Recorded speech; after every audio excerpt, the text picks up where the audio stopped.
you guys defensively in that second half? They just played 72. We know they're a hard-playing team. I think in the first half we did a good job of controlling the boards, but that got away from us in the second half. You give those guys opportunities to score, they're going to take advantage of it. So on the defensive glass, I think we got to be a lot better down the stretch. Were you told anything about that legal screen you did? I just, just in my experience in this league, I think it's the best when the players decide the outcome of the game.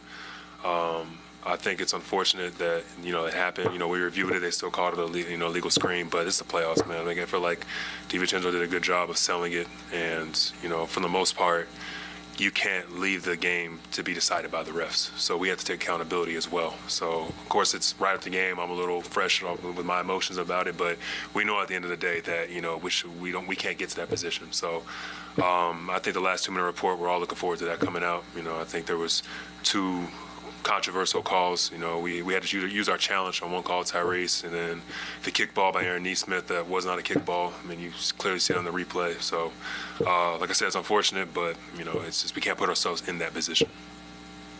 You mentioned the boards changing. I think you guys only gave 2 offensive rebounds in the first half. Just what was different as far as what happened in the last? Would they do better? Would you guys not do that? Well, we knew they were going to come out charged up. It's just it's a staple of the way they play, and we just didn't respond to that punch fast enough. So, the good thing is that's one of the things that we can control, and one of the things that we can win more in effort plays.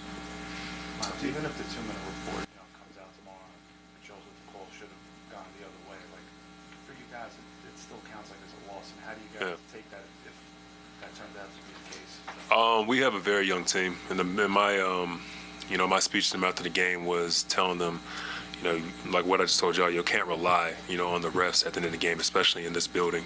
Game 1 on the road, it's kind of a tough position to put ourselves in.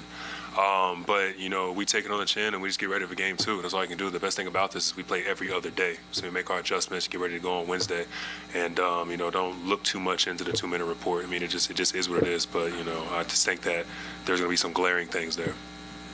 Might not mean much, but obviously that dunk by Obi in the playoff game, no less. What did you guys think of him having the audacity to pull that off? Oh, man, I see him do it all the time. I'm not going to lie. He walks out of bed and do some stuff like that. So, juiced us up, obviously, but it's just nothing new. What do you think you guys can do better against Brunson? He does that almost every playoff game, but have you done better? We definitely got to make, life a little more difficult with him. He's a special player, just plays angles very well. I think just keep throwing fresh bodies at him. We know he's gonna score his points. He shoots the ball 25, 30 times a game, so we know he's gonna get to his shots. But I think it's more so about limiting, their other role players. Someone like Josh Hart came in and had, a great game tonight and really juiced them up. DiVincenzo hit some big shots at the end. So it's one of those things where at times you gotta tip your cap to Brunson and then, try to do the job on the other guys. It seemed like you were having a lot of success with hard dives to the rim off the screen and roll, not so much popping back. What did you see as an opportunity there in terms of the way they were playing the pick and roll coverage to give you those lanes around? They were breaking off their coverage, rather quickly. At times when I pop, I see teams do that. Sometimes they'll do it just to try to get in the glass, but I just took advantage of what was there and just reading the defense. It's the playoffs, so we know teams are going to make adjustments, so that's what it's all about, finding out the reads as quickly and as often as possible and trying to exploit them. What's the number one thing you need to work on tomorrow at practice? Emotions is going to be a big thing. I think we lost our first game, in Milwaukee, and it's kind of like you hear a pin drop, like the next day. And, I don't anticipate that being, our morale or, what our team's going to be about tomorrow. But emotion is big. And 2, so we talked about the controllable things, the hard showing hands, not fouling, not sending to the line to shoot 26 free throws, getting on the defensive glass a bit better. Those just to name a few. Thanks, guys. Appreciate it. All right. Thanks, Myles.